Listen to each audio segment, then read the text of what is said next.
Muy buenas tardes. Hoy estamos acá, hoy 20 de abril, en una edición más de Conversando en Libertad con Eli Feinsack y Eduardo Brenes. Eh, una perspectiva liberal progresista de la realidad nacional.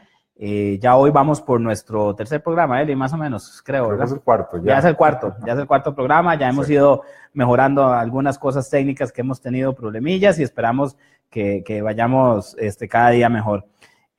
Bueno, Eli, esta semana tenemos mucho de qué hablar. Suave. Nuestro agradecimiento a Daniel Jiménez y Siempre se me olvida eso. Papalote Audiovisual, que nos están ayudando a hacer que esta transmisión sea cada vez mejor. Esperamos ir mejorando cada vez, ir reduciendo los percances que hemos tenido en las emisiones anteriores. Pues sí, te decía que, bueno, muchas gracias. Y sí, te decía que esta es una semana en la que tenemos muchísimo de qué hablar. Ha sido una semana muy llena de información desde diferentes temas, pero definitivamente nos queremos centrar en lo que ha sido casualmente lo medular de esta semana. Creo que uno de los puntos más importantes que podríamos empezar, Eli, es con el informe que se reveló al principio de la semana de la OCDE, que para que sepamos todos, la OCDE es una organización que agrupa a los países más desarrollados a nivel del mundo, y en la cual Costa Rica está aspirando a formar parte. En América Latina, si mal no recuerdo, México y Chile son los únicos dos que forman parte en este momento de pleno derecho. Y Costa Rica pues está aspirando, creo que junto a Panamá o no sé qué otra más que está queriendo aspirar. Para poder ingresar a la OCDE tenemos que cumplir con una serie de protocolos que tienen que ver con una serie de evaluaciones que nos hacen desde esa organización que tiene su sede en París sobre diferentes aspectos de la realidad del país. Economía, agricultura, desarrollo social, desarrollo humano, una serie de cosas, y que si cumplimos con esas cosas, podemos formar parte. Entonces, lo que sucedió esta semana fue que se entregó un informe sobre la situación económica del país. Son, creo que, una cantidad de como alrededor de 25 protocolos, o digamos, 22. 22 protocolos que se tienen que evaluar, o áreas que se tienen que evaluar, y eso es una cuestión que va en un lapso de muchos años, ¿verdad? Llevamos años en esto. Sí. Creo que llevamos como 12 en la actualidad, más o menos, de los 22. Nos falta... 12, sí. 12 de los protocolos. De los protocolos, sí. Sí, y nos faltan hasta el número 22. Creo que vienen los más difíciles ahorita, lo que puede ser que atrase un poco todavía esto más. Pero bueno, esta semana se reveló uno de esos, que es la situación económica. Y eso tiene una importancia muy grande en la realidad nacional que vivimos, sobre todo porque estamos en una transición hacia un nuevo gobierno y porque estamos en una situación económica de crisis muy grande. Y entonces todo esto de lo que salió de ahí nos está diciendo mucho de lo que estamos, dónde estamos como país. No sé, Eli, si quieres empezar un poco hablando sobre ese informe, sobre lo que yo lo pude leer junto con vos también, que creo que lo leíste, algunas partes más por encima, otras más a profundidad. Sí. Vamos a tocar algunos, a tratar de profundizar en algunos temitas, pero no sé vos, ¿querés empezar? Sí, bueno, el informe que presenta la OCDE es básicamente la visión que tienen ellos de la economía costarricense. Y más que un diagnóstico, constituye una serie de recomendaciones que el país debería de cumplir para poder acceder a la OCDE. Recordemos que la OCDE es como lo dijo Eduardo, es un club de países ricos, de países desarrollados, que lo que busca la OCDE supuestamente es mejorar la gobernanza para obtener mejores resultados de las políticas públicas. Desde esa perspectiva, pues, es algo positivo, ¿verdad?, que estemos buscando entrar a la OCDE. Lamentablemente, desde la perspectiva costarricense, nuestros políticos usualmente usan a la OCDE para decir, vea, la OCDE dice que tenemos que subir los impuestos.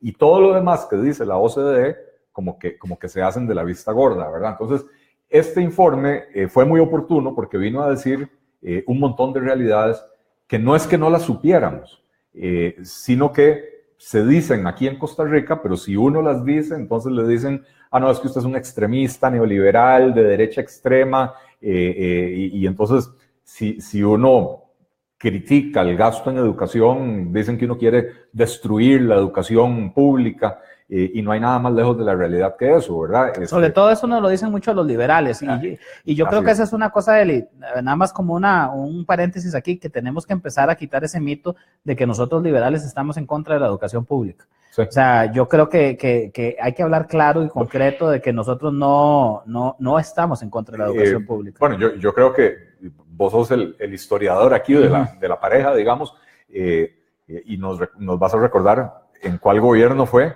que se aprobó por primera vez o se impulsó por primera vez la educación pública gratuita. A mí no me gusta el término gratuito porque no tiene nada de gratis, pero bueno, sin costo para el estudiante y obligatoria, ¿verdad? Sí, fue en un gobierno liberal, el del papá de don Ricardo Jiménez, de don Jesús Jiménez, casualmente, y casualmente el tema de la educación fue un tema primordial y fundamental en el proyecto liberal del siglo XIX y de principios del XX. O sea, los liberales han sido los que siempre creyeron que la educación para todos era un punto muy importante para el desarrollo del país. Así es.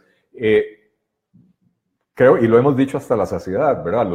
Los derechos de las personas pueden existir en los libros y no ser prácticos, no estar al alcance de las personas, ¿verdad? Y entonces uno puede tener el derecho a trabajar donde mejor, donde quiera, le brille el sol, etcétera, ¿verdad?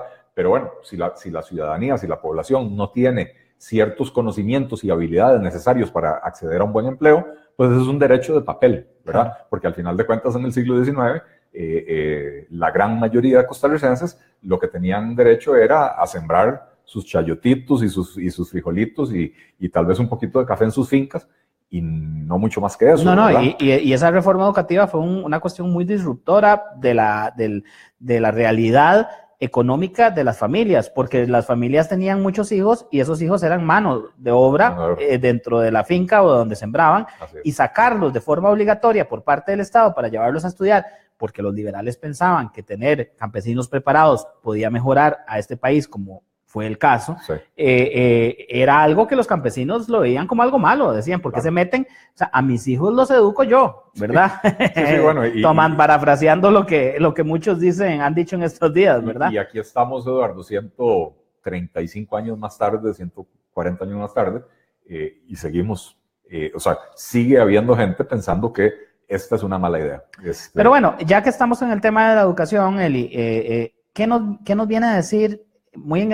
A ver, pongámoslo en contexto, es sobre el tema económico, sobre la economía de Costa Rica, pero toca el tema educativo. Y yo quisiera que lo tocáramos sobre todo porque vos has sido uno que has reflexionado sobre el tema educativo en tus diferentes artículos. Sí, a ver, es un informe sobre economía y entonces cuando habla de educación en realidad habla sobre el gasto en educación. Y deberíamos de hablar de inversión en educación, pero la realidad es que se invierte tan mal en Costa Rica que lo que estamos haciendo es gastando la plata. Una cosa que ellos dicen, y que no es nueva, lo he dicho yo en varios artículos, lo dijo Ricardo Hausmann, el que ya lo mencionamos en uno de los programas anteriores. Ricardo Hausmann es un economista venezolano que es profesor en la Universidad de Harvard. Una eminencia, por cierto. Es una eminencia en temas de desarrollo económico y crecimiento.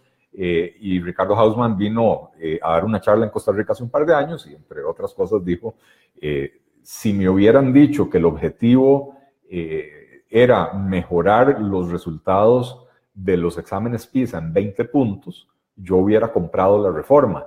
Pero cuando me dicen que el objetivo es gastar el 8% del PIB, de antemano ya queda determinado que el objetivo no es mejorar la educación, el objetivo es simple y sencillamente gastar más plata. Y detengámonos ahí nada más para recordar que ha sido un fetiche, le llamo yo, de los costarricenses en los últimos tal vez 20 años, o una obsesión, el querer llegar a gastar casi que, ¿sabes qué le diría yo, Eli?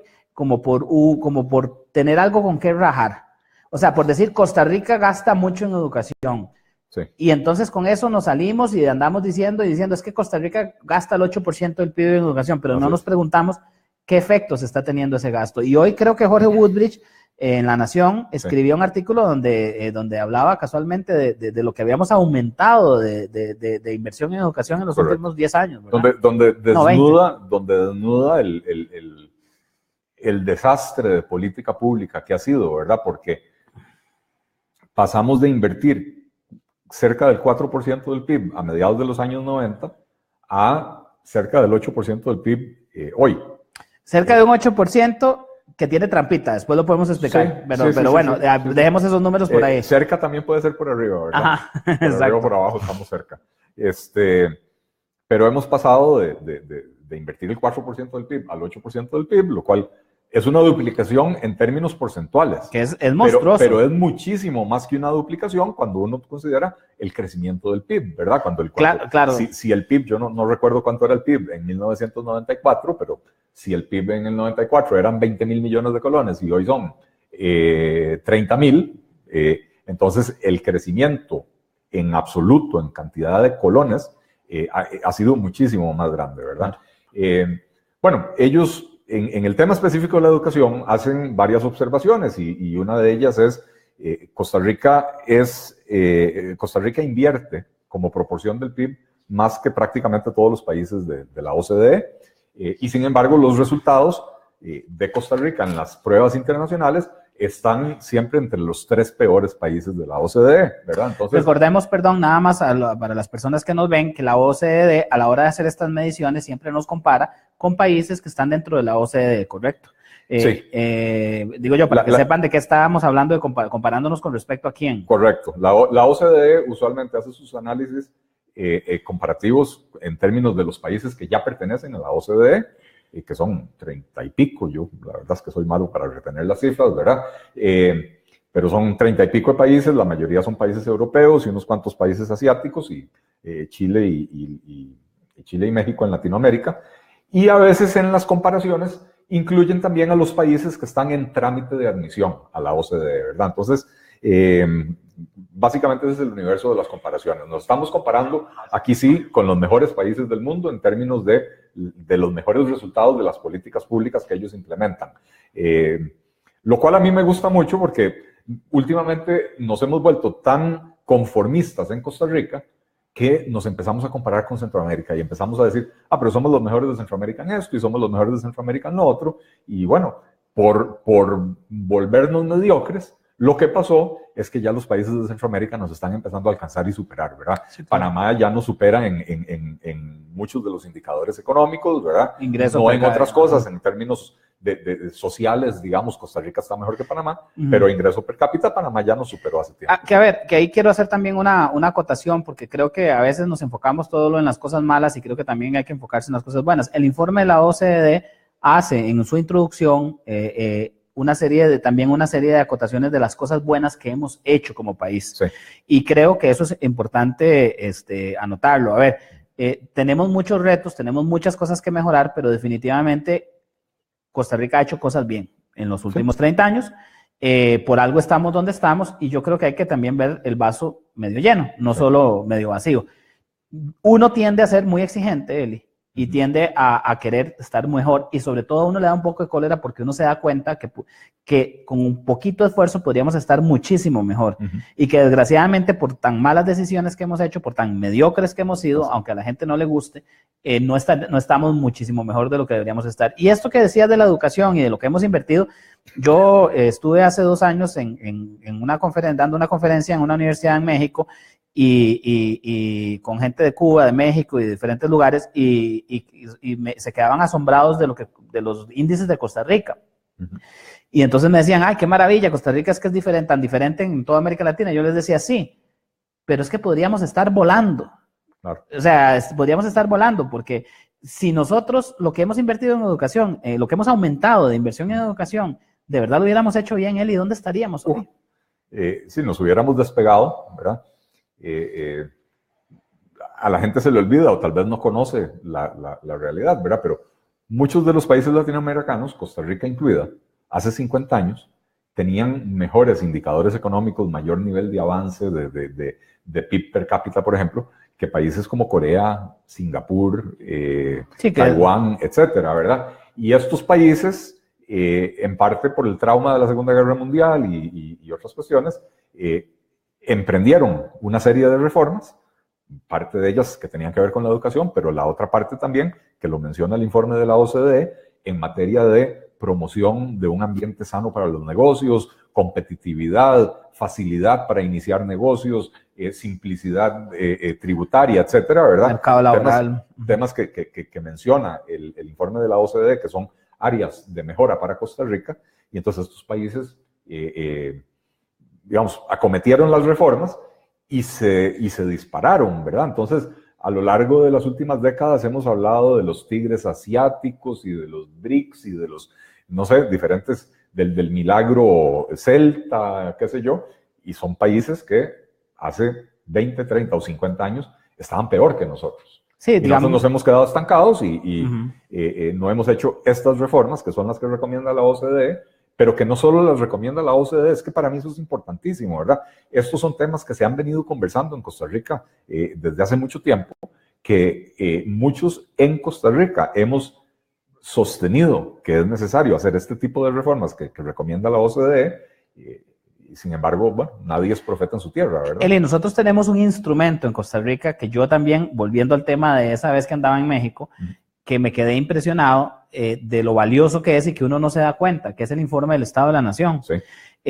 Cuando yo mencionaba que en el informe del Estado de la Nación del año tal, que se hace desde el año creo que 94, más o menos, 90, por ahí sí, más por o menos, no recuerdo. Todo el mundo me decía, pero qué maravilloso que Costa Rica tenga un instrumento como esos, porque es un instrumento que te hace una radiografía, un diagnóstico, sí. y no es que eso sea el non plus ultra, es que sencillamente es una base de dónde partir, porque constantemente nos está diciendo dónde nos chima el zapato, dónde nos duele, hacia dónde tenemos que ir, sí. Y lo más triste de Costa Rica es que estamos llenos, o sea, yo sé que es un lugar común decir esto que voy a decir, que estamos llenos de diagnósticos, sí. Pero es que lo repito porque es cierto, estamos llenos de diagnósticos y ojalá que este de la OCDE no se vuelvan otro diagnóstico más, ¿verdad? Sí. Creo que pues, Costa Rica es el país más sobrediagnosticado del mundo, pero no solo diagnosticado, también sabemos cuáles son las soluciones. Pero son soluciones que no son políticamente... ¿Querías hablar algo más sobre el tema de educación, de lo que nos dice la OCDE o...? Sí, bueno, hay tanto mucho, que decir, ¿no? ¿Verdad? Pero básicamente ellos lo que dicen es, para empezar, el 8% del PIB para la educación, como se ha interpretado, está metiendo a Costa Rica en serios aprietos fiscales, ¿verdad? El cumplimiento de ese 8%. ¿Por qué? Porque hemos ido excluyendo áreas de inversión del cómputo del 8%. A la sala cuarta se le ocurrió un mal día, porque fue un pésimo día, decir que lo que invierte el INA en el país en el INA. Ajá. Sí, bueno, el gasto del INA no computa dentro del 8%.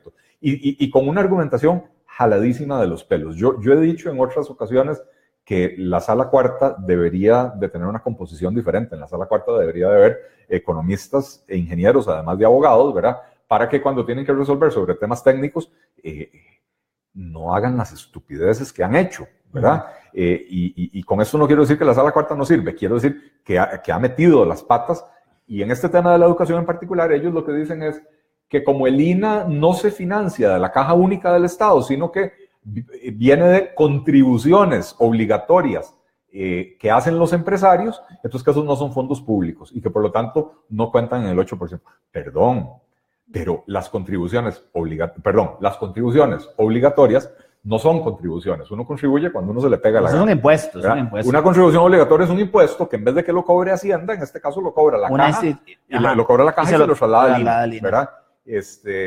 Y entonces el INE invierte aproximadamente medio punto del PIB en educación técnica. Y no lo contabilizamos. Y no se contabiliza, ¿verdad? La otra parte que indica la OCDE es lo que llaman Early Childhood Education and Care, la educación temprana. Está científicamente demostrado que los años más cruciales en la formación de los niños son los primeros años de la infancia temprana. Este año va a ser obligatorio pero este año va a ser obligatorio haber hecho preparatoria para entrar al primer grado. Ajá, exacto. Pero eso ya no es educación temprana. Educación temprana es los primeros años. O sea, y no la tenemos. En Costa Rica casi no la hay. Muy poco. Pero bueno, lo que hay es la red de centros de cuidado infantil. ¿verdad? Sí, los Secudis, perdón. Secudis, que la red se llama Red CUDI, ¿verdad? Y esa red es una inversión muy importante que se hace. Esa debe andar en el orden del 0.1% del PIB, que tampoco se está computando dentro del 8%. Entonces, ¿qué dice la OCDE? Deberían de incluir todo eso dentro del 8%. Uno, para desfogar un poco la apretazón fiscal. Claro. Para no tener esa obligación de seguir aumentando. Claro, porque ya tendríamos, sí.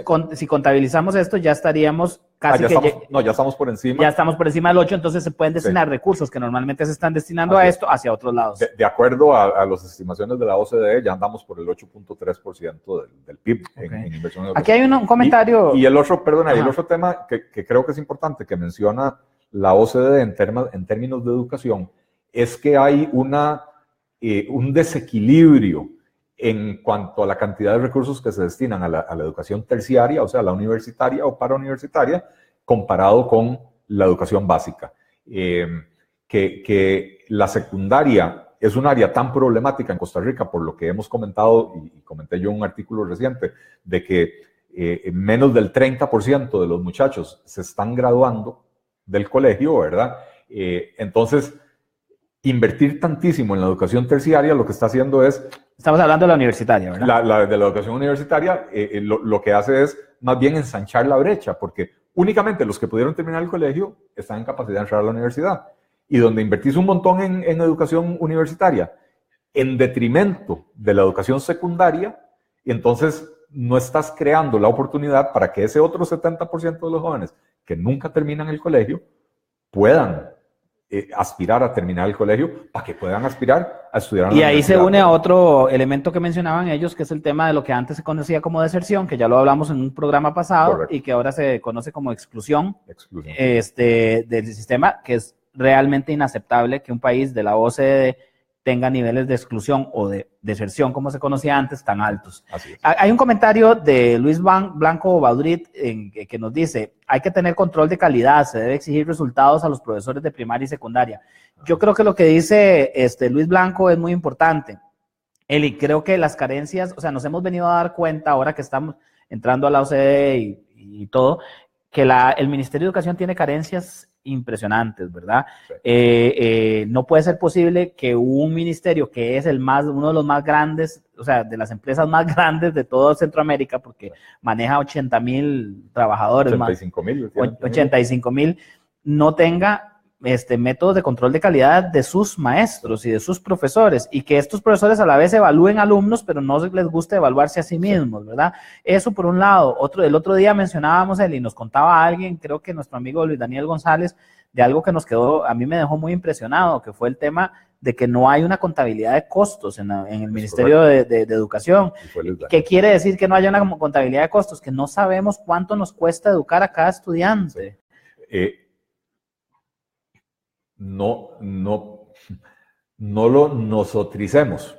El Ministerio de Educación, que es el que administra la educación pública del país, no sabe cuánto le cuesta a un estudiante en secundaria. Sí, a eso me refiero. Sí, pero es que vos decís no sabemos. Entiendo. Estoy siendo necio. Sí. Quienes administran el sistema de educación no saben cuánto cuesta educar a la gente, no saben cuánto están gastando en primaria. O sea, el Ministerio de Educación recibe aproximadamente el 6% del PIB. ¿Cómo se llama? Bueno, casi el 8%, pero le pasa un 1 y pico % a las universidades, ¿verdad? Pero está manejando el 6% del PIB y al no tener una contabilidad de costos, no tiene la menor idea de cuánto le cuesta un estudiante en secundaria, ni tampoco tiene idea de cuánto cuesta al país un estudiante que abandona la educación. Mira, no me quiero centrar solo en el tema de la educación porque es uno de los muchos que toca. Sí. Quiero hablar de dos temas más que a mí me parecieron en realidad quiero hablar de tres y ojalá podamos, lo voy a hacer rápido. Quiero hablar de una de las cosas que pareciera una verdad de perogrullo, y es que en el tema de la competencia, sí. Costa Rica tiene una estructura de protección a ciertos sectores productivos que no favorece la competencia, sí. Y eso a quienes más perjudica es a los sectores más necesitados, a los más pobres. Y esto lo quiero enfatizar porque esto ha sido parte, nosotros como liberales progresistas lo hemos venido diciendo. No digo que seamos los únicos, yo sé que muchas personas lo han dicho, pero hemos sido muy insistentes en que el encarecimiento del costo de la vida, y así lo decía la OCDE, se debe en mucho, no, porque nunca hay una sola causa, a esto, a que tenemos unos sistemas de protección a ciertos productos que son casualmente los que están relacionados con la canasta básica. Yo creo, Eduardo, que es importante lo que estás diciendo. No hemos sido los únicos que lo hemos dicho, pero el Partido Liberal Progresista en estas últimas elecciones fue el único que incorporó en su plataforma política una propuesta para la eliminación unilateral paulatina de todos los aranceles, sobre todo los que afectan a la canasta básica, a los artículos de construcción y a los de educación, para bajar el costo de la vida. Ya no es para tener una inflación más baja, es para disminuir el costo de la vida. Don Ángel Gurría, el secretario general de la Organización de Cooperación y Desarrollo Económico, fue muy claro cuando le preguntaron ¿por qué Costa Rica es tan cara? Y aquí tengo la entrevista. Y sería bueno que leyera la respuesta que él dio. Sí, bueno, es que la respuesta es muy sencilla. Por la falta de competencia, dice. Y él mencionaba algo que es un tema de justicia social, ¿verdad? Bueno, lo leo aquí, dice, el periodista le pregunta, a veces ha existido la idea de que si se regula va a ser más barato, es lo que creemos en Costa Rica, hay que meter a la ARECEP, hay que meter al Ministerio de Economía a regular precios, ¿verdad? Y entonces la respuesta que le da don Ángel es, la regulación puede causar una distorsión y establece de inmediato una tensión entre el regulador y el regulado, que el regulado siempre está tratando de evitar a base de darle vuelta a la regulación. Eli, hay un ejemplo esta semana, además, que nos cae al pelo para esto. Estaba viendo que hace 2 días informaron, la Policía Fiscal, de Control Fiscal, informó o dio un informe que hace anualmente de cuáles son los artículos que más se están contrabandeando en este momento. Sí. Y resulta que apareció... El aguacate. Uno de ellos fue el aguacate y los ajos. Ajá. Pero lo interesante, claro, muy obvio, ¿verdad? Sí. Aquí podemos ver el ciclo completo. Sí. El gobierno de don Luis Guillermo Solís entra, pone una regulación no arancelaria al aguacate disfrazada de problema fitosanitario, sí. Detiene la importación de aguacate guatemalteco, mexicano y de varios países más, pero específicamente el mexicano y el guatemalteco, que en su variedad Hass era de los más consumidos aquí en Costa Rica. Sí. Inmediatamente se arma un pleito con México, con todos esos países, y nosotros nos desabastecemos, el precio del aguacate sube, sí. Nos desabastecemos por un tiempo mientras logramos otros mercados que no están dentro de su prohibición, básicamente Chile, Perú con su palta, sí. Y ya estamos teniendo la parte final, bueno, además de que estamos demandados en la OMC, y todavía no sabemos cómo nos va a ir, pero pareciera que nada bien, ya estamos con problemas de contrabando. ¿Por qué? Porque el aguacate subió tanto de precio que la gente lo quiere seguir consumiendo y por el mercado negro lo traen mucho más barato porque la gente quiere comprarlo barato.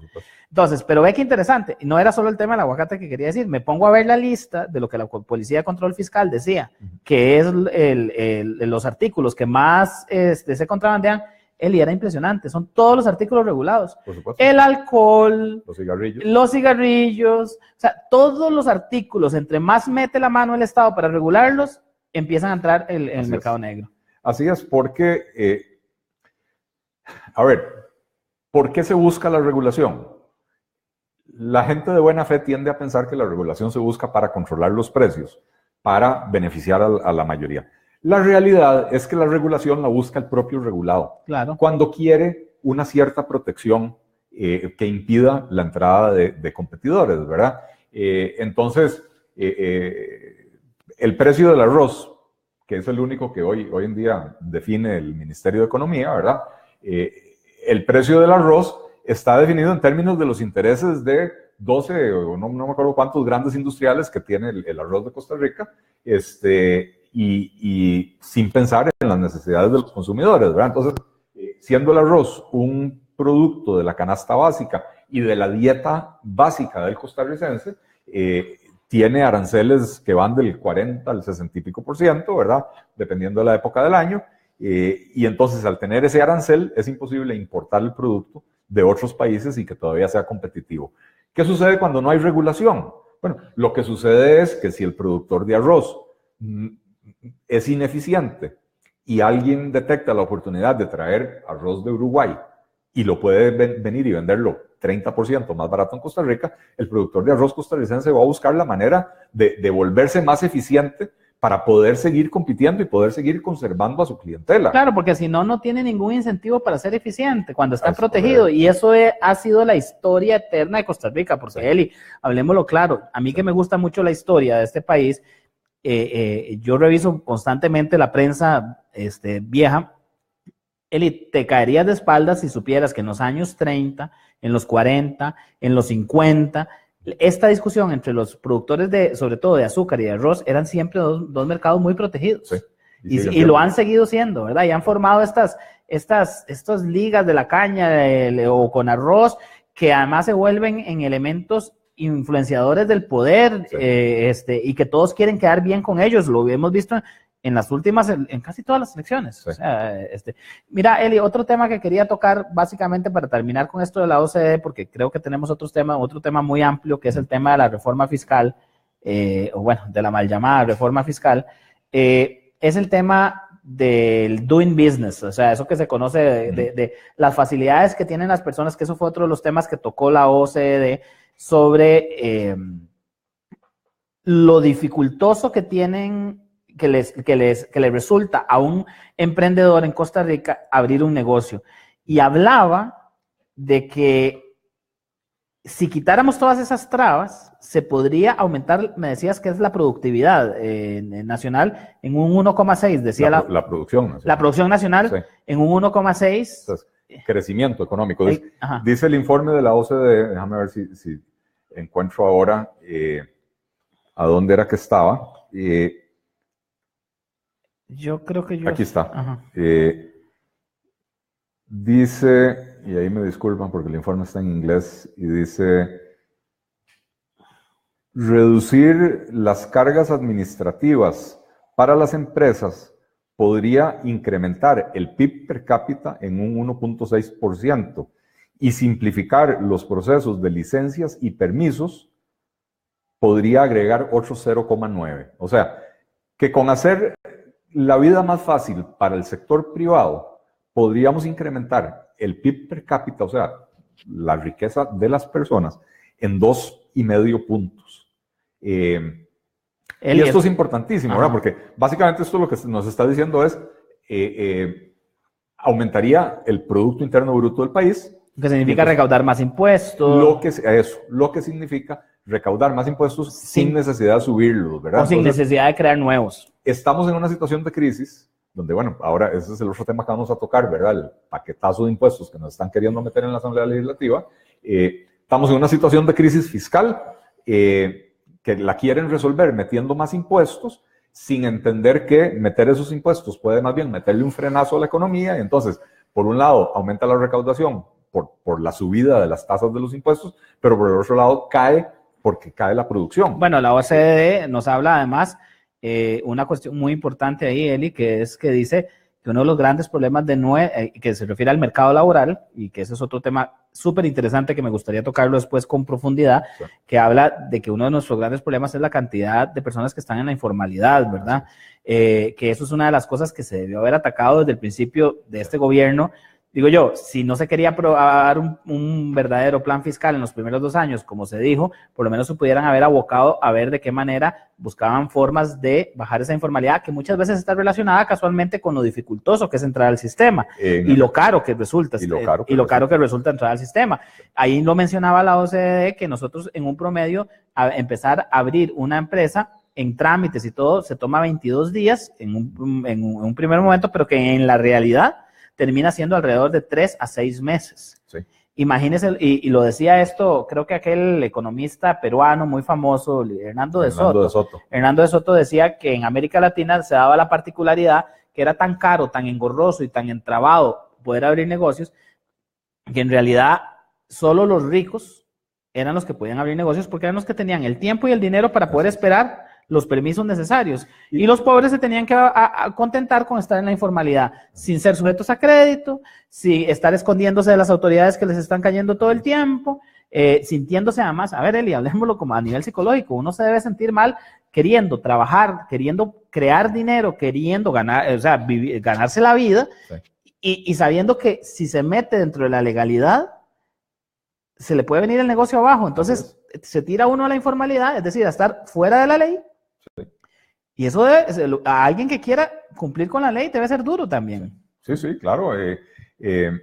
Porque además te tratan como que estás queriendo evadir, ¿verdad? Pero el problema a largo plazo de eso, Eduardo, es que te terminan acostumbrando a que no vale ni siquiera la pena hacer el intento por cumplir la ley. Y entonces empezás a generar o a producir generaciones de costarricenses que consideran que no tienen ningún sentido cumplir con la ley, acudir al Ministerio de Salud para inscribir una sodita, hagámoslo informal porque es, ¿cómo se llama? Es la única manera de poder tener éxito en los negocios. Sí, hay países que por ejemplo, como Nueva Zelanda o Estonia, o algunos de los países bálticos, Lituania también, sí. Que sé, en donde abrir un negocio es casi una cuestión de 2 días. Sí. Bueno, Eduardo, no nos vayamos muy lejos. En Honduras, ojo, ¿verdad? Sí, que a veces nos burlamos tanto de Honduras como un país atrasado, ¿verdad? En Honduras, no recuerdo si fue el año pasado o el año antepasado, instauraron un sistema de creación de empresas, que no es lo mismo que obtener permisos, ¿verdad? Pero la famosa inscripción de una sociedad anónima, que en Costa Rica todavía te lleva 3, 4 semanas y hasta 6, ¿verdad? Entonces, ese es el primer paso. Si vos querés un negocio, tenés que tener una figura legal y crear una sociedad anónima, una sociedad de responsabilidad limitada. Cualquier trámite ante el registro de la propiedad te dura de 3 a 6 semanas. Y en Honduras instauraron un sistema de inscripción en línea.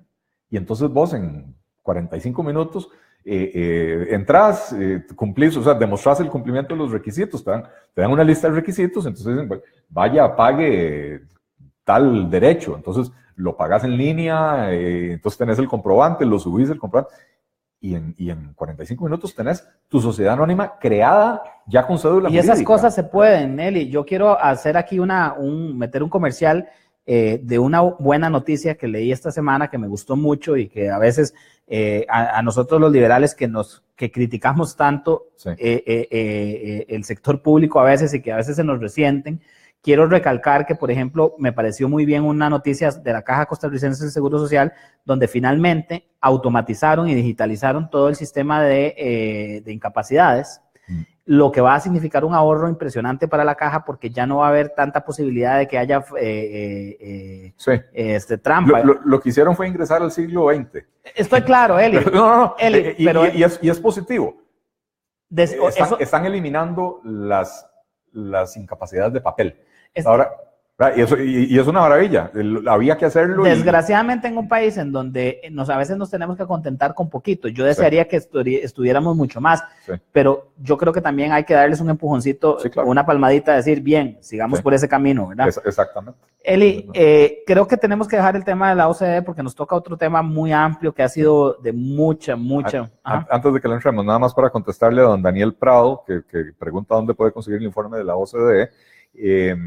Está en la página de la OCDE, si no, ahora cuando terminemos la transmisión, yo con mucho gusto le pego por ahí el link. Y también quería hacer aquí, leer un par de comentarios generales que nos hicieron también.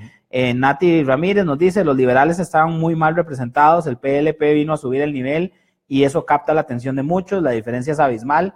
Muchas gracias, Nati, realmente agradecemos ese comentario. Ronald Pérez nos dice, simplemente excelente, vamos PLP, excelente partido, todo Costa Rica debería estar escuchando, por eso estamos como estamos.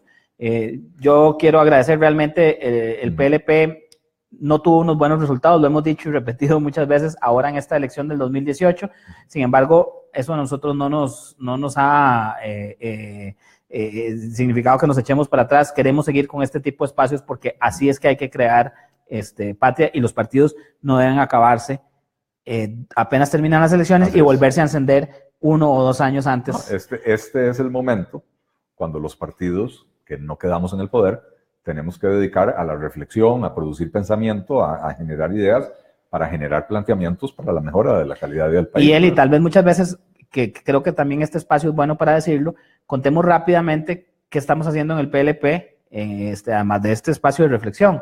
estamos trabajando en muchas cosas, ¿verdad, Eli? Sí. Muchas veces a veces nos preguntan y quisiéramos usarlo también para comunicar eso y que la gente sepa en qué estamos, ¿verdad? Sí, bueno, yo creo que lo más importante es que iniciamos un proceso de planificación estratégica, un poco para definir cómo organizar el partido, cómo crear las estructuras territoriales, las estructuras sectoriales, etcétera, que necesita un partido para poder llegar a todos los rincones del país y a todos los sectores de la sociedad. Y también, como parte de esa planificación estratégica, un poco tratar de definir un poco mejor la marca liberal progresista, ¿verdad? ¿Cuál es la imagen que queremos proyectar? ¿Cuál es el mensaje que queremos llevarle a la población costarricense? Para que en el 2020, si participamos en las municipales y en el 2022 en las nacionales, tanto para presidencia como asamblea legislativa, poder llevar un mensaje claro, coherente y que sea atractivo para la población, siempre desde esta perspectiva liberal. Y Eli, también una cosa que yo soy muy necio y creo que vos coincidís conmigo, yo no quiero que nos pase lo que le pasó a Fabricio Alvarado, que terminó presentando un plan de gobierno 3 días antes de las elecciones, que eso me parece, siempre lo critiqué como algo poco serio. Sí. Y perdona, ¿y vos llamas a eso un plan de gobierno? Bueno, exactamente, pero una de las cosas es que queremos que haya un proceso continuo de formación de ese plan de gobierno para que ya cuando lleguemos a la elección sea la culminación de un proceso de reflexión. Yo nada más quiero, para pasar al otro tema, Eli, hacer un llamado a los que nos escuchan y a los que conozcan a alguien que se quiera incorporar al PLP, por favor escríbanos, mándenos un mensaje al inbox de nuestra página de Facebook. Necesitamos fortalecer el partido a nivel territorial, no importa usted de dónde sea. La idea es que queremos seguir creciendo. Eli, entremos al tema de la semana, que ha sido un tema muy fuerte, muy duro, muy difícil, que es el tema del famoso, le llaman paquete fiscal, yo no sé qué le llaman reforma fiscal, pero de reforma fiscal no tiene nada, porque es un paquetazo de impuestos. Bueno, yo quiero poner un poquito en contexto, rápidamente, para que la gente sepa. Esto ha sido una constante en los últimos 20 años, ¿verdad? Más o menos. Eli, llevamos 15, bueno, desde el gobierno de Abel Pacheco. De Abel Pacheco venimos con el tema de que hay que hacer una reforma fiscal, de que hay que hacer esto, de que hay que hacer lo otro. Llevamos todos estos años en que se haya podido aprobar. A veces se aprobó y la sala cuarta se lo trajo abajo por cuestiones de procedimiento. Pero básicamente este gobierno entró diciendo que no era necesario impulsarlo en los 2 primeros años. No solo dijo que no era necesario, sino que sabiendo de la crítica situación fiscal que estaba recibiendo de los 2 últimos gobiernos de liberación, que además, hablemoslo también claro, venía de una situación también de crisis, o sea, porque eso no se puede negar, la crisis del 2008. Aún así, teniendo todo ese conocimiento de eso, se dedica a aumentar el presupuesto, a gastar más. Y a partir del segundo año, donde empieza a gestionar un supuesto paquete fiscal o reforma fiscal. Definitivamente sabemos cómo funcionan las cosas en Costa Rica y no pudo sacar la tarea, se vinieron encima las elecciones, fue uno de los temas que se obvió muy al principio de la campaña, creo que sí se tocó un poco más a partir de la segunda ronda, y bueno, ahí estamos. El gobierno quiso entregarle a don Carlos Alvarado, que fue el que ganó en la segunda ronda, un plan fiscal ya aprobado. Todos los partidos, casi todos los partidos, excepto el Libertario, estuvieron de acuerdo en una vía rápida, en un primer momento, antes de la segunda ronda. Sí. Pasó la segunda ronda y ya tenía que darse, por lo menos ellos tenían una meta, el gobierno, de haber dejado aprobado en primer debate, sí, para que la nueva Asamblea Legislativa llegara a terminar de aprobarlo. Y bueno, pues esta semana pareciera que se vino abajo. Sí, a ver, yo conforme más analizo esta situación, más, no sé cuál es la palabra, pero hoy ando particularmente ácido con este tema, ¿verdad? Tirate, de por sí. Y mis saludos a don Elio Fallas y a don Luis Guillermo Solís, que nos van a heredar un desastre peor del que teníamos la semana pasada. Se están encargando en sus últimos 15 días de gobierno de tirar todo por la borda. Bueno, tampoco es que había mucho, pero bueno. Para empezar, en esa recapitulación histórica que vos hacías, ¿verdad? Que hablábamos que desde el gobierno de Abel Pacheco, todos los gobiernos han tratado de pasar un paquete fiscal, ¿verdad? Y si uno lo analiza, el enfoque siempre ha sido, sin excepción, cómo aumentar la recaudación. Sí.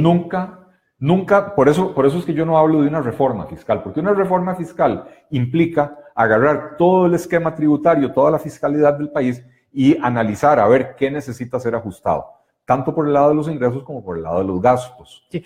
Eli, te voy a interrumpir solo porque se me olvidó y era parte de enmarcar esta discusión.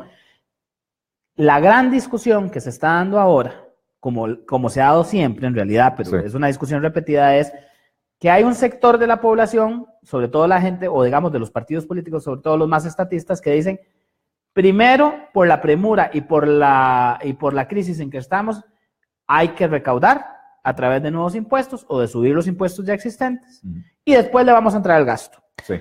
Y existimos otro sector, que somos más que todo los liberales, que somos más pequeñitos que ese otro gran sector estatista, a pesar de que, y ahora lo vamos a hablar, esta semana surgieron defensores nuevos que antes se habían mostrado a favor de los impuestos y que ahora que pareciera que por un oportunismo político ya ahora... es interesante, Eduardo. Pero eso lo quiero tocar. Porque en este país, y sé que nos vas a leer una cita muy interesante, en este país los liberales, que somos los que creemos que el problema se tiene que resolver primordialmente por el lado del gasto, porque analizamos el génesis del problema, nos damos cuenta de que en los últimos 10 años el gasto público ha crecido como proporción del PIB del 15 al 21%, sí, mientras que los ingresos se han mantenido en el orden del 14,5-15%. Entonces, partimos de una situación donde había un equilibrio fiscal a una situación de casi una crisis económica seria. Y se generó primordialmente por ese incremento del gasto. Entonces, los liberales, que somos poquitos en el país, defendemos que los problemas se resuelven en su raíz y la raíz del problema es el gasto. En el resto del espectro político, todo el mundo está a favor de los impuestos. Y si usted analiza la campaña política, Liberación Nacional estaba a favor del paquete fiscal que estaba en la Asamblea Legislativa. Restauración Nacional estaba a favor del paquete fiscal. El PAC ni hablar, ¿verdad? El PAC, si ve un conejo caminando, dice, póngale un impuesto, ¿verdad? Esa gente siempre está a favor de nuevos impuestos. Pero también el PUS, que estaba a favor de nuevos impuestos, también... Pero entonces, ¿qué pasó esta semana, Eli? Que todo el mundo está a favor de impuestos cuando cree que ellos pueden gobernar o cogobernar. O sea, cuando me toca a mí gobernar... Cuando Liberación Nacional en primera ronda va en primero o segundo en las encuestas y dice, ya me metí en segunda ronda y gané, claro, denme impuestos porque ahora voy a gobernar yo y ahora quiero ser yo Santa Claus, el que va a ir a repartir en todos los pueblos de Costa Rica diarios, latas de 5, lo que sea que reparten, ¿verdad? Para ganarse el favor político. En el momento en que Liberación Nacional ve la posibilidad de cogobernar a través de Restauración Nacional, seguimos a favor de los impuestos. Claro, tráigame los impuestos porque necesitamos la plata. Votemos una vía rápida. Claro, y todos votaron ahí. Claro. PAC, Liberación, Restauración, todos. Por supuesto. Perdieron y ahora viene a gobernar el PAC en absoluta minoría legislativa y estos otros partidos, y no solo ellos, ¿verdad? La mitad del PUS, que no se fue con Rodolfo Pisa, le sacó el facturero a Rodolfo Pisa y dijo, nosotros tampoco vamos a apoyar este paquete fiscal. La nueva fracción del PUSC, la que va a entrar el 1 de mayo, dijo, nosotros al igual que Liberación Nacional, queremos que nos den chance de meterle la mano al paquete fiscal. Entonces, a mí eventualmente hasta me da risa, si no fuera porque la situación del país es crítica, me da risa en el sentido de que los liberales pareciera que ni siquiera necesitamos estar en la Asamblea Legislativa para parar los impuestos. Porque ellos, por sus intereses mezquinos, que todos están a favor de los impuestos, pero nadie quiere otorgárselos al otro para que gobierne. O sea, una mezquindad. Es una mezquindad absoluta. Digo yo, vos y yo, como buenos liberales, estamos felices de que no haya más impuestos, pero sí te digo que también da, desde una perspectiva de coherencia política, da un poco de cólera ver políticos tan poco coherentes, porque hace 2 semanas, 3 semanas, Eli, estaban hablando todos de aprobar un paquete fiscal, y ahora como le toca al PAC ser el que va a gobernar, entonces le zafan a tabla a todos los demás. Así es. Eso es poca seriedad. Pero bueno, aparte de la crítica, creo que es muy importante, ¿verdad? ese enfoque, eso que decía yo, históricamente, siempre lo que han tratado es de subirnos los impuestos. Nunca ha habido un esfuerzo real por recortar el gasto, por modificar la estructura del sector público, etcétera, ¿verdad? Y entonces eso no es una reforma fiscal. Y el problema de subir los impuestos en una circunstancia como la actual es que donde uno sube los impuestos, ¿por qué no nos decís cuál es el problema? Sí, voy a leerles una cita y ahorita les digo de quién es y de cuándo es. Dice, la experiencia, entre las características de un buen gobierno está la de ser buen administrador de la hacienda pública y viceversa. La experiencia demuestra que todos los sacrificios que se exigen al pueblo para sanear la hacienda pública repercuten en un agravamiento de este problema.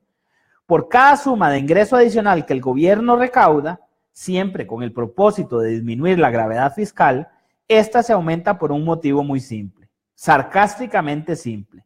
Si, por ejemplo, el gobierno recauda 500 millones de colones más, alegando que hay un déficit, lo que sucede es que, con base en esos 500 millones de colones agregados, el gobierno gasta 1.000 millones de más y el resultado es que el déficit aumenta a 2.500.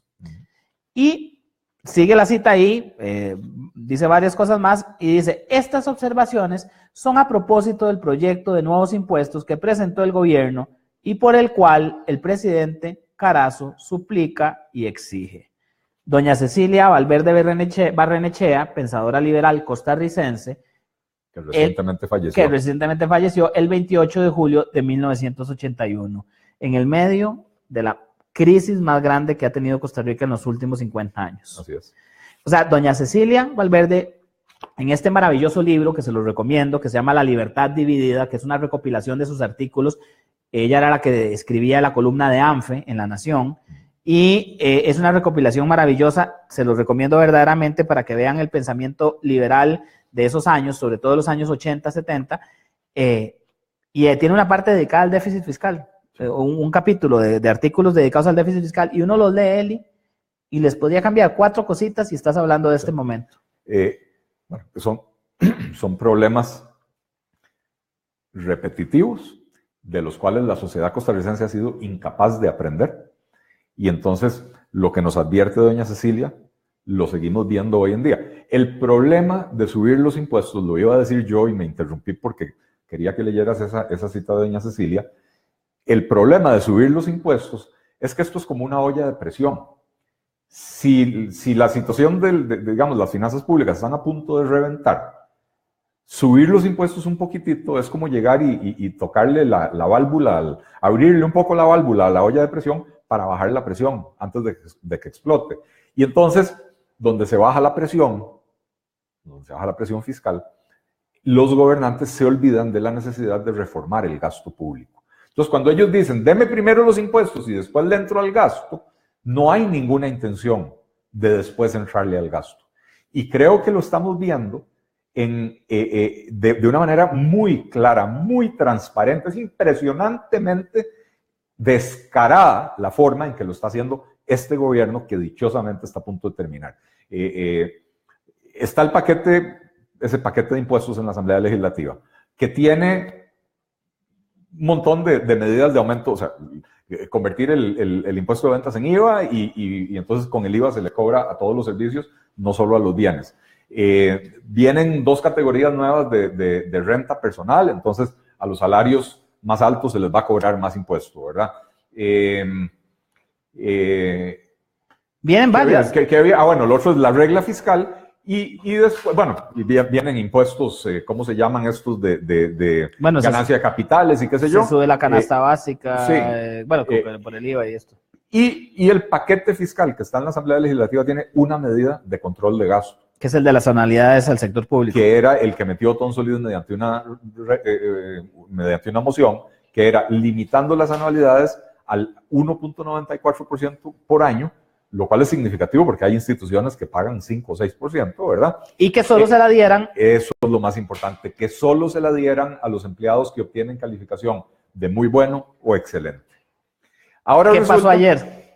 Que el día de ayer, el maravilloso gobierno que ya va de salida, viene y presenta lo que llaman una mega moción, que es una moción donde meten un texto sustitutivo para cambiar por completo el texto que se está discutiendo en la Asamblea, Y en ese texto sustitutivo, para empezar, la grosería más grande, le meten un impuesto, un IVA del 2%, ellos dicen 2% para que sea bajito, a la canasta básica, o sea, a la gente más pobre del país, ¿verdad? Y esos son los que se llaman protectores de los sectores más necesitados. Y ojo, volvamos a donde don Ángel Gurría, el secretario de la OCDE, que nos dijo, en Costa Rica lo que falta es competencia. Lo que nosotros hemos venido diciendo como partido, hay que eliminar los aranceles para disminuir el costo de la canasta básica. Y este gobierno no solo no lo hace, sino que ahora está proponiendo aumentar, o sea, meterles un impuesto a los productos de la canasta básica.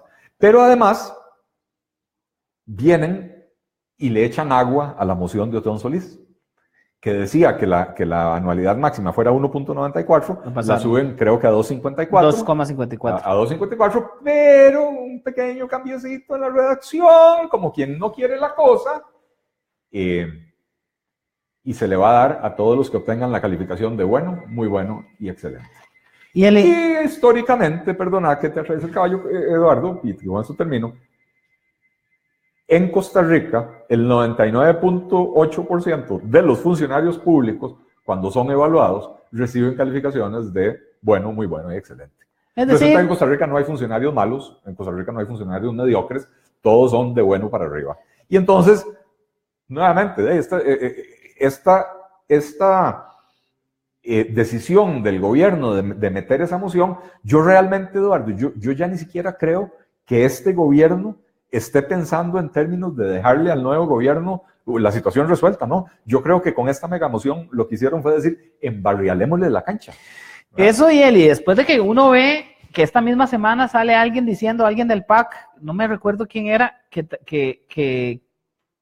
a ver, desde un principio, don Carlos Alvarado dijo que este plan fiscal no era suficiente, ¿verdad? Ya, o sea, ya sabíamos que no era suficiente, y ahora he escuchado llegar y decir una segunda cosa, que vamos a necesitar más de un plan fiscal. Mismo Carlos Alvarado. El mismo Carlos, o sea, está hablando de un nuevo, o sea, que ya no nos van a recetar uno, sino varios. Sí. Mira, Eli, aquí voy a jugar de abogado del diablo. El recorte del gasto no a eso voy. No figura con el... No, a eso voy, Eli, y por eso te quiero decir, voy a jugar de abogado del diablo. A nosotros los liberales, voy a hacer una crítica que nos hacen a nosotros. A nosotros los liberales nos dicen que nosotros estamos obsesionados con el tema de la austeridad y del gasto. Ajá. Y nos dicen que nosotros no aceptamos que es necesario nuevos impuestos. Ajá. Y que por qué le pedimos al otro lado de la acera que sí acepte que hay que recortar gastos y nosotros no queremos ceder en que hay que tener impuestos. Quisiera que me contestaras eso. Yo voy a ensayar un primer acercamiento, ni siquiera una respuesta. Eli, yo estoy tan agotado de llevar años escuchando ese cuento de que primero van los impuestos y cuando nos meten el impuesto nunca llega el tema del gasto. Y después estoy tan agotado de estar esperando ver un gesto mínimo de este gobierno entrante en donde se atreva, más allá de decir generalidades, a decir vamos a entrarle a algo que tenga que ver con empleo público, con recorte de gasto. Cuando yo veo que el presidente electo sale, por un lado, diciendo que sí, que está comprometido con el recorte del gasto una vez que aprobemos los impuestos, pero uno lo oye hablando, Eli, de que van a crear nuevos ministerios, de que van a crear nuevas instituciones, cada vez que se les ocurre, uno dice, ¿dónde está el compromiso? No y eso después, por otro lado, que tiene que ver también con el nivel del apoyo que él tuvo y la procedencia de ese apoyo. Si don Carlos Alvarado no entiende que él llegó donde llegó, no porque todos los que votamos por él estábamos de acuerdo con su propuesta, sino porque no nos quedó de otra, porque nos llevaron a esa situación, o sea, eso él lo tiene que entender y que muchísimos no estábamos de acuerdo con ese nivel de gasto que el PAC se ha dedicado a hacer, ¿verdad? Sí. Pero bueno, ¿qué tenés que decir vos a esa crítica que nos hacen a los liberales, Eli? Yo creo que la mayor obsesión es la que tienen los estatistas con el gasto público y con hacer crecer el Estado, ¿verdad? Llevamos años y años y años y años que el gasto público crece, que crean nuevas instituciones, que que se complica cada vez más el asunto. Después vienen los presidentes y se quejan de ingobernabilidad. Claro, ¿cómo vas a poder gobernar si tenés 323 cabezas de ratón queriendo ellos dar órdenes? Claro. El Estado público, el sector público tiene que ser simplificado para poder ser gobernable.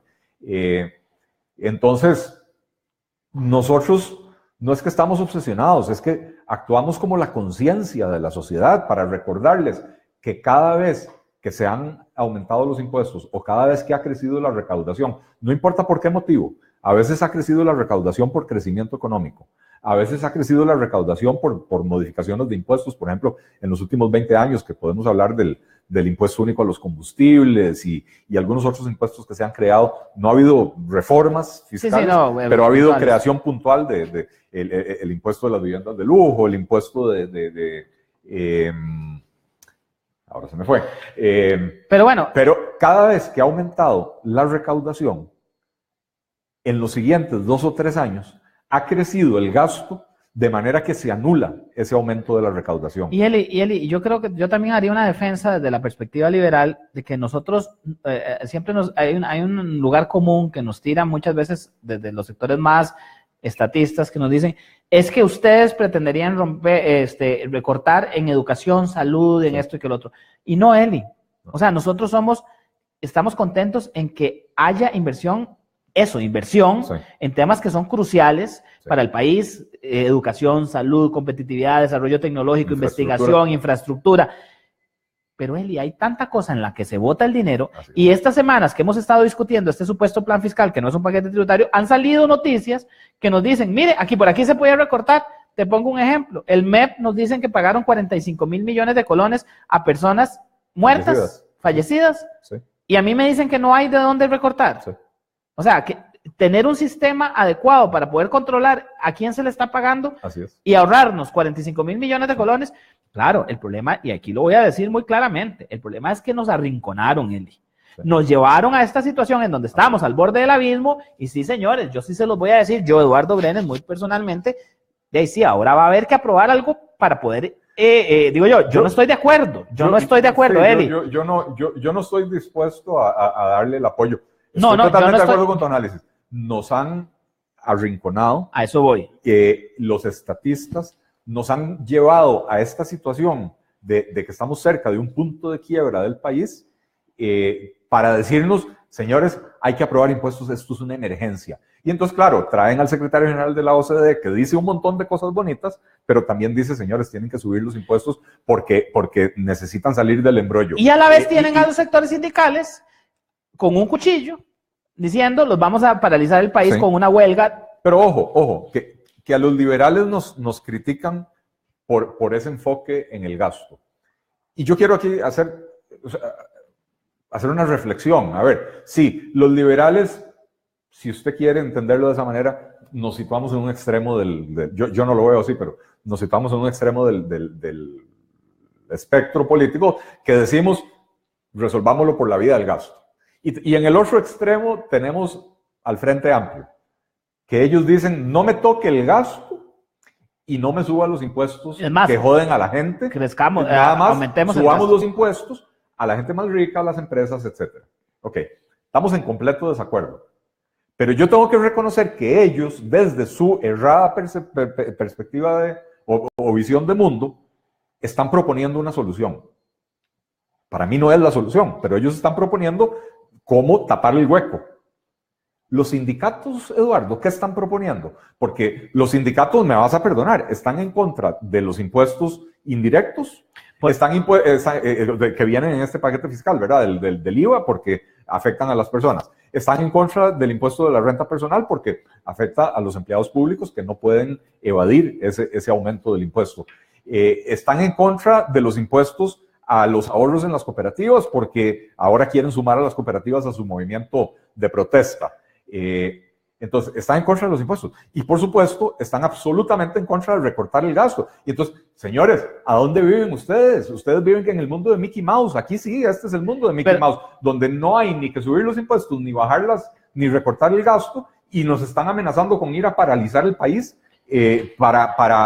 Por eso no nos confundamos los liberales, porque yo también he visto a mucho liberal feliz con la posición de los sindicatos de que van a hacer una huelga. Sí. Solo porque coincidimos en el hecho de que estamos en desacuerdo con este paquete, con este paquetazo, pero no nos confundamos las razones por las cuales estamos en contra. No, las razones y las consecuencias. Y las consecuencias. Nosotros estamos siendo propositivos. Sí, estamos diciendo, señores, recortemos en gasto, hagamos esto, pero ellos sencillamente quieren paralizar el país. Sí. Eli, creo que deberíamos ir finalizando. Hay algunos comentarios aquí que quisiera mencionar. Pucha, hoy tenemos bastantes participaciones.